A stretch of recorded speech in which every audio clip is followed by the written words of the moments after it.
오늘은 정관 완전 정복이라는 주제를 가지고 시리즈 강의를 진행하도록 하겠습니다. 자, 오늘도 어김없이 백문영 부소장님 모셨습니다. 안녕하세요. 예, 안녕하세요. 법인이 처음에 신설이 될 때 우리가 이제 정관이라는 걸 만들게 됩니다. 네. 정관이 없으면 법인 면허가 나오지가 않죠. 불가능하죠. 네. 그래서 이제 정관이 어떤 건가에 대한 좀 규정을 한번 좀 해보고 넘어가는 게 좋을 것 같아요. 법인의 구성이 어떻게 돼 있죠? 주주가 있고요. 그다음에 뭐가 있죠? 임원이 있겠죠. 임원이 있죠. 네. 그리고 이제 주주는 주식을 갖고 있는 사람이죠. 네. 그리고 또 뭐가 있죠? 법인에 대한 기본적 사항들.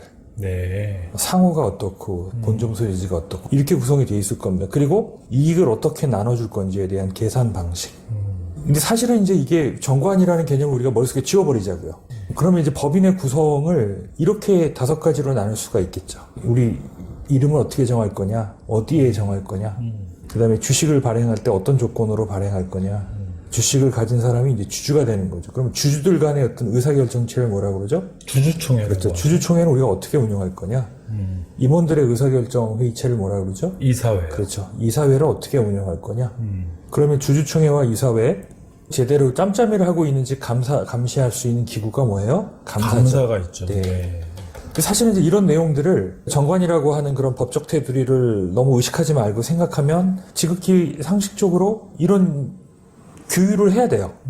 이런 원칙 하에 공동사업을 해야 되겠죠. 네. 그런데 이제 이런 것들은 대부분 다 상법상 또는 상법에서도 회사법이라는 이런 법에 따라서 규율을 해야 됩니다. 네.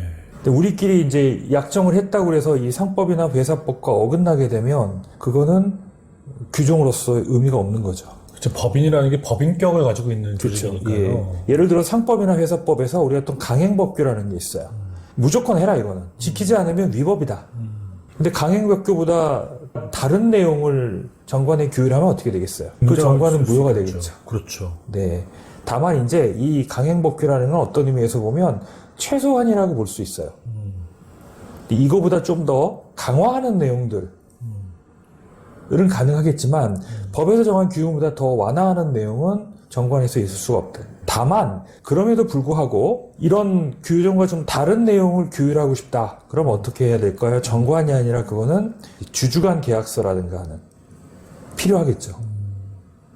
그래서 이 주주간 계약서는 사실은 상법이나 회사법하고는 안 맞아요. 예, 그렇지만 이제 이 주주간 계약서라는 거는 실제 같이 투자하면서 일종의 투자계약서 같은 형태이기 때문에 이거는 민법상으로는 효력이 있습니다. 상법이나 회사법적인 효력은 없지만. 네. 그래서 손해배상 청구의 대상이 되긴 해요. 굉장히 많이들 하고 있는 또 내용이잖아요. 그렇죠. 네. 그 상법에서 정한 규정에는 우리가 공식적으로 넣을 수 없지만 이제 사적으로 주주 간의 어떤 지켜야 될 룰들을 따로 정하는 그런 계약서에서 주주간 계약서. 그래서 공동사업 하시는 분들은 이 주주간 계약서도 정관 못지않게 상당히 공을 들여서 만들어 놔야만 서로 간의 어떤 불협화음이나 주주 간의 교착 상태 없이 법인이 지속 가능한 성장을 일궈 나갈 수 있는 거죠. 보통 이 정관하면 회사의 헌법이라고 하잖아요. 그렇죠. 네. 네. 근데 대부분 헌법이긴 한데 평상시에는 거의 다 들여다보지 않는, 어디 있는지도 모르는 경우도 많은 것 같아요. 헌법이라는 거는 첫 번째 속성이 네. 개정이 어렵다. 두 번째, 개정을 자주 하지 않는다. 그렇죠. 개헌이라는 게 쉬운 게 아니니까. 그렇죠. 네. 예. 같은 맥락에서 보면 정관이라는 거는 이 수많은 이 법인을 구성하는 구성체의 이해관계를 조절하는 거예요. 그래서 실제 이런 다양한 이해관계자가 구성원으로 돼 있다면 정관 개정 자체가 만만치 않겠죠. 그렇죠. 그래서 가급적 이해관계가 적을 때 그때 정관의 틀을 잡아 마련해놔라 이런 얘기들을 많이 합니다. 물론 이해관계자의 이제 파워게임에서 특정 이해관계자의 이해가 커지면 그 이해가 정관에 반영될 가능성이 높겠죠. 그러니까 보통 정관이라는 게 평상시에는 잘 이렇게 안 찾아보다가 문제가 터지면 항상 하죠. 찾아보시는 것 같아요. 그리고 아까 말한 대로 개정이 어렵다라는 거에는 어렵기 때문에 이제 자주 개정되지 않는 것처럼 네. 일반 법인의 정관 같은 경우도 특정 어떤 경영상의 이벤트, 그 이벤트가 이 구성원들의 이해를 침해하거나 아니면 이해관계의 어떤 변화가 일어날 때는 반드시 정관의 변경을 해야 되겠죠. 네. 그런데 이제 이 정관 변경이 특정 구성원의 배타적인 이익을 위해서 만들어질 경우에 그래서 법적 절차를 거쳤으면 그거는 불법은 아니에요. 다만 이제 이런 경우 세법상에서는 인정하지 않을 가능성이 있다는 거죠. 부인당할 수 있다는 그렇죠. 뜻이죠. 네. 네, 예를 들어서 이제 이 계산 부분에서 특정 대주주에게만 이익이 배분될 수 있게 한다든가 이런 경우에는 정관상의 여러 가지 절차상에는 문제 없어도 뭐 세법상에는 그걸 부당행위로 볼 수 있는 그런 개연성이 있는 거죠. 네. 그래서 그 정관을 검토할 때는 먼저 한 4단계로 제가 말씀을 좀 드려보고 싶어요. 처음에 이제 조문별로 이 조문이 필요한가 필요하지 않은가.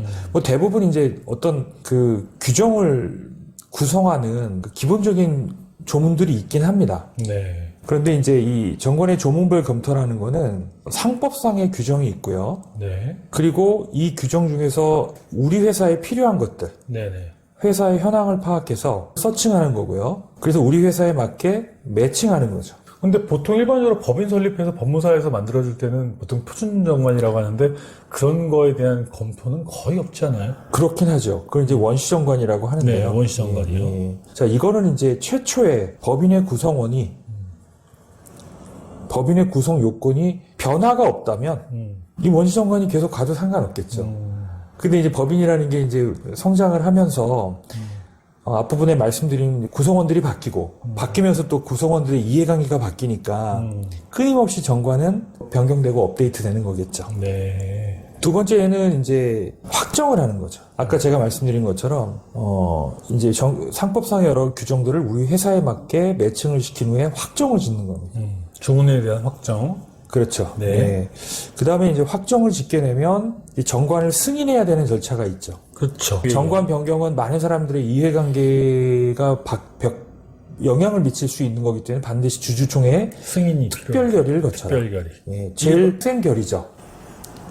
네 번째 이렇게 특별결의를 거치고 나면은 이제 사후관리를 해야 되는 거죠. 사후관리라는 건 어떻게 보면은 이제 상법과 세법이라는 것들이 계속 변경이 되니까 거기에 맞춰서 또 이 사이클이 한번 또 돌아가는 거죠. 처음에는 1단계는 조문을 검토하고 두 번째는 조문을 확정하고 세 번째는 어떤 의결기관에 의해서 그렇죠. 승인을 하고 네. 네 번째 사후관리가 필요하다는 말씀을 주신 것 같아요. 네, 네. 이 과정이 계속 반복이 된다고 보시면 될 것 같습니다. 정관에는 크게 이제 3가지 요건이 있습니다. 하나는 이제 절대적 기재사항이라는 게 있어요. 절대적 기재사항. 뭐 말 자체가 절대적이라는 거는 이게 없으면은 정관 자체가 의미가 없다. 무효가 될 수 무효가 될 있다는 수 거죠. 있다. 네. 네. 어떤 게 있을까요? 뭐 적어도 회사 뭐 이름, 네. 뭐 주소, 네. 뭐 이런 건 반드시 있어야 될 것 같은데요. 네. 네. 여기 보시면 이제 상호, 목적, 그 다음에 본점 소재지, 공고, 네. 방법, 발행 예정 주식의 총수, 총수. 예, 설립 시 발행하는 주식의 총수, 한 주의 금액, 요거까지가 네. 우리가 보통 절대적 기재사항이라고 합니다. 아, 7번까지가, 7조까지가. 그렇죠. 아, 네. 그래서 이 절대적 기재사항은 만약에 어떤 흠결이 있다. 네네. 이건 이제 내용상의 흠결이라기보다는 이제 절차상의 흠결. 예를 들어서 변경이 되는데 변경을 안 했어요. 그리고 내용이 실질하고 틀려요. 예, 그렇게 되면 이거는 정관 자체의 효력이 상실되는 거기 때문에 네. 굉장히 큰 문제가 생길 수 있는 거죠. 반대로 상대적 기재사항이라는 게 있습니다. 상대적 기재사항. 예. 상대적 기재사항은 이 사항이 없다고 해서 정관이 무효는 아니에요. 다만 이 기재사항은 정관에 기재가 돼야만 법적으로 유효하다 볼 수 있습니다. 아까 말씀하신 조문에 대한 검토라는 게 상대적 기재사항 부분이 많겠네요. 그렇죠. 예, 절대적 기재사항은 이제 이거는 등기사항이고요. 그래서 절대적 기재사항이 변경이 되면 등기가 되고 그 등기된 내용이 법인 등기부 등본에 반영이 되죠. 근데 이 상대적 기재사항 중에는 등기돼야 될 사항이 있고 등기가 필요 없는 사항도 있습니다. 법적으로 유효한 효력을 발생하려면 어떤 경우는 반드시 등기가 돼야 되는 경우고 또 등기가 필요 없는 경우가 나눠져 있어요. 조문조문 설명할 때마다 제가 말씀드릴 건데 예를 들어서 법인 등기부 등본 같은 경우는 일종의 부동산 등기부 등본 같은 거나 마찬가지예요. 그렇죠. 우리가 부동산을 구매할 때 부동산 등기부 등본을 반드시 확인해 보죠. 소유주가 누구냐, 면적이 정확하냐, 그죠? 그 다음에 뭐예요? 근저당 설정이 돼 있느냐, 압류가 돼 있느냐, 이런 거 다 확인하잖아요. 법인 등기부 등본에도 마찬가지로 이런 절대적 기재사항이 실질하고 다르지 않냐. 뭐 회사 이름이 홍길동인데 뭐 실질은 임꺽정이다. 말이 안 되잖아요. 그 외에도 예를 들어서 하나 예를 들어볼까요? 이제 주식 양도 제한. 내가 이 회사 주식을 사고 싶은데 제3자에게 양도할 수 없는 그런 양도 제한 규정이 있다. 이걸 어떻게 확인할 수밖에 없겠어요? 등기부 등본을 보고 확인할 수밖에 없겠죠. 근데 주식 양도 제한 같은 경우에는 말씀하신 게 맞지만 등기를 하지 않고 정관에만 기재하는 경우도 꽤 있더라고요. 예, 그렇게 되면 이제 그건 법적 효력이 없습니다. 효력이 없다. 그렇죠. 왜냐하면 이제 이거는 그 제3자가 반드시 등기부 등본을 확인해서 양도가 제한되어 있다라는 걸 확인하라는 거예요.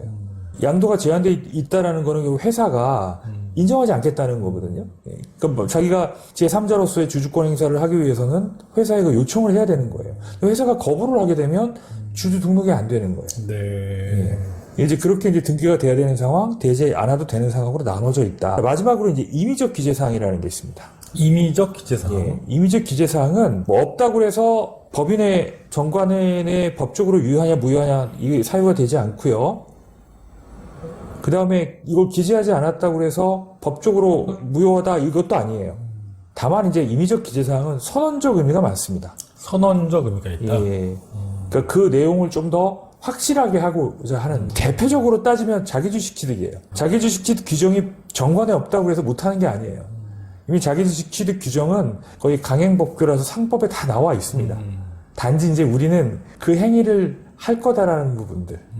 를 좀 더 선언적으로 의미를 두기 위해서 규정을 넣는다니까 이런 규정도 구성이 되어 있을 수가 있습니다. 자기 주식 취득 규정이 그냥 선언적 의미로 넣는 건가요? 그게 그렇죠. 정관에 기재되어 있지 않으면 나중에 좀 아닙니다. 그렇습니까? 그러니까 상법에 보면 이런 내용들이 있어요. 뭐냐면 첫 번째 정관에 정하는 바에 따라 상법에 보면 이런 것들은 정관에 정해야만 효력이 있는 거예요. 그러니까 이게 없다고 해서 정관 자체가 무효는 아니고요. 예. 두 번째는 어떤 거는 정관에 기재함으로써 효력이 발생될 수 있다. 세 번째는 정관으로 할 수 있다. 표현이 좀 다 다르긴 합니다. 네 번째는 정관에 규정이 없으면, 다섯 번째는 정관으로 달리 정함이 없으면, 이런 식으로 정관의 내용이 있는 경우에 유효하다라는 내용들이 상법에 있어요. 법적인 용어랑 한 끗 차이인데 큰 그렇죠. 차이가 있는 것 같아요. 네네네, 그렇죠. 이런 사항들은 대부분 다 상대적 기재사항에 해당이 된다고 보는데 자기주식등은 그런 내용이 없습니다. 자, 오늘은 정관 인트로 방송이었습니다. 저는 되게 재밌게 봤고요. 굉장히 인상적인 건 뭐냐면 정관에는 절대적 기재사항과 상대적 기재사항, 임의적 기재사항이 있다는 거가 굉장히 머릿속에 남았었고, 그리고 조문에 대한 검토가 좀 필요하겠구나 라는 생각이 들었습니다. 오늘 방송은 여기까지 하고요. 다음 방송에 계속해서 정관에 관련된 정관 완전정복 방송 진행하도록 하겠습니다. 그럼 감사합니다. 네, 고맙습니다.